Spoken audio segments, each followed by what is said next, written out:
What's up guys, it's Bobby from Pacers Gaming, and in this video I'll be going over the new defensive changes in NBA 2K23. So let's go ahead and jump right into it. It says shot defense received a nice haul for NBA 2K23.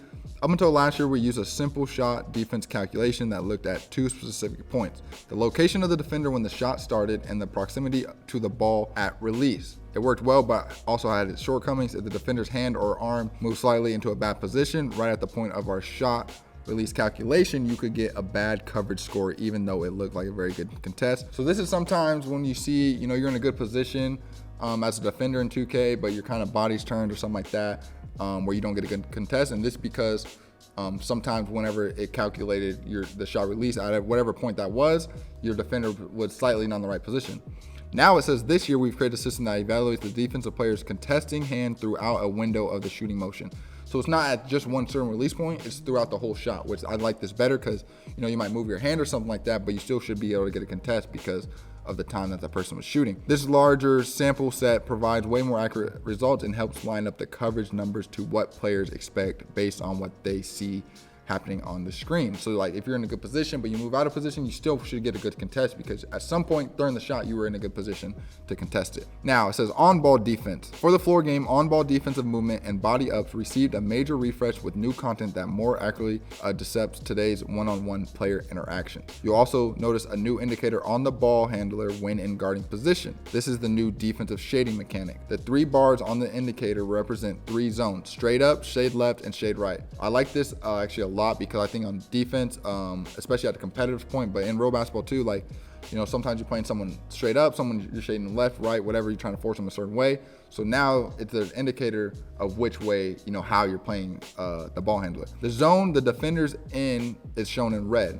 If the ball handler attempts to attack a red lane, they'll get cut off, lose their dribble, or fumble the ball. So this is going to be really interesting because it's kind of like, I think of like the clamp and bump animations where, you try to run to a defender, that's where you get the clamp bump animation, which I think it should be good for both offensive players and defensive players, because as a defensive player, you want, if you're trying to, shade someone a certain way, maybe to your help defense or whatever, and they go into you, you want to be rewarded for that, for picking the right way or playing the right side.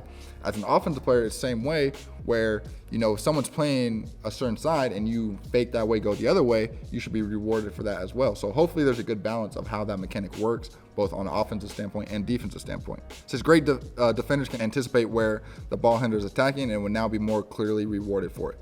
That will be the interesting part, to see how much, switching the different zones you're playing. If you're shading left, shade right, straight up, like how much you move different zones, how much you're rewarded, and how easy it is to move different zones. The shading system works for both on-ball defenders guarding the perimeter as well as the post-up does, and does a good job communicating to the ball to both the offense and defense why collisions resolve the way they do.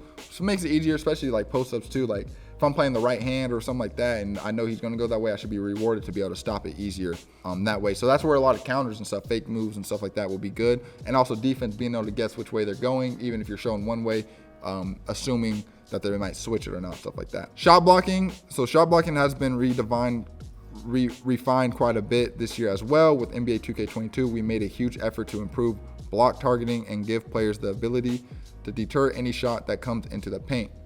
For NBA 2K23, blocks have been tuned to a more realistic level, leading to much more predictable outcomes, with the right players making appropriate stops when timing their block attempts well.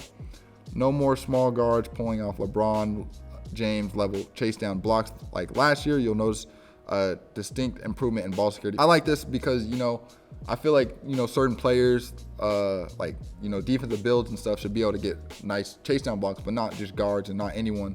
So it seems like it has to be more realistic, and you have to have like the right defensive attributes and stuff, where, the right players that can time their blocks are getting good block animations. And if you don't have defense, you're not getting the blocks. So that's how it should be.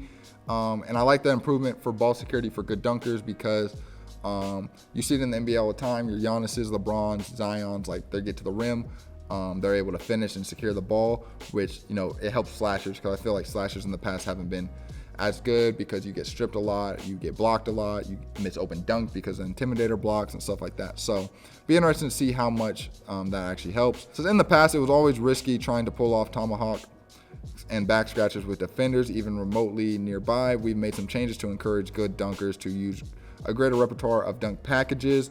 Feel the reward of highlight reel dunks with significant takeover boosts in the right situations without fear of always getting the ball knocked out on the way up. I like this a lot because I feel like with the way the game has been before, anytime you do a back scratcher animation or something, it gets blocked every time. Even if like someone's not even in a good position, they just hit a button and they get a block. So I feel like in like real life and stuff, you kind of gotta predict that. Even just if you're on the side of someone and they do a back scratcher, if you're on the side, they're probably still gonna dunk it.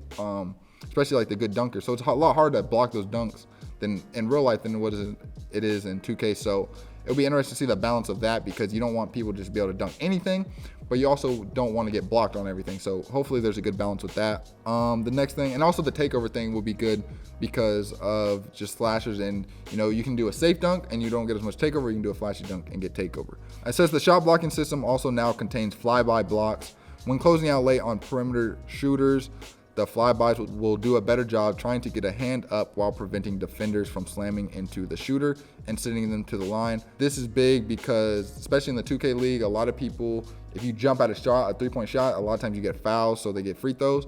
But realistically, in the NBA and stuff, people can jump at shots and block it and get to the side and not come down on them. It's kind of, the mechanics of the game before. So hopefully flyby blocks animate and they're not too OP, but if you jump at a shot, you can still get to the side, and maybe sometimes you foul them, sometimes you don't. I feel like it should all be about your positioning as well. Steals and ball strips. Ball strips are new and improved this year with tons of new content and better coverage. So if you're a smaller defender, quick hands can be just as effective in slowing down slashers and bigs in the paint as a good shot blocker. So I like this a lot, actually. So it's pretty much you're getting rewarded for good hands pretty much. I know some NBA players like Pat Bev, Iguodala, they have good hands where they might not have to go up and block a lot of shots, but they can get a lot of strips and steals and stuff like that. We've also added failed strip contact layups to make sure defender steal inputs are respected instead of getting ignored. So that will be interesting. Maybe, I don't know if that means that like the player can still finish, or they're missing now and getting different animations because of the strip. So hopefully it's a well balanced where someone can try to strip you, but they don't, and you can still finish. And sometimes, the strip attempt messes up the offensive player. When the ball does get knocked loose by a block or a steal, you'll still see greatly improved sideline awareness during scramble plays. Pickups near the out of bound lines are much more reliable, as are diving ball saves that throw the ball back in play. I've seen some amazing 50-50 saves that would make Dennis Rodman and Alex Caruso proud. So that's interesting. That's always interesting to see how those kind of,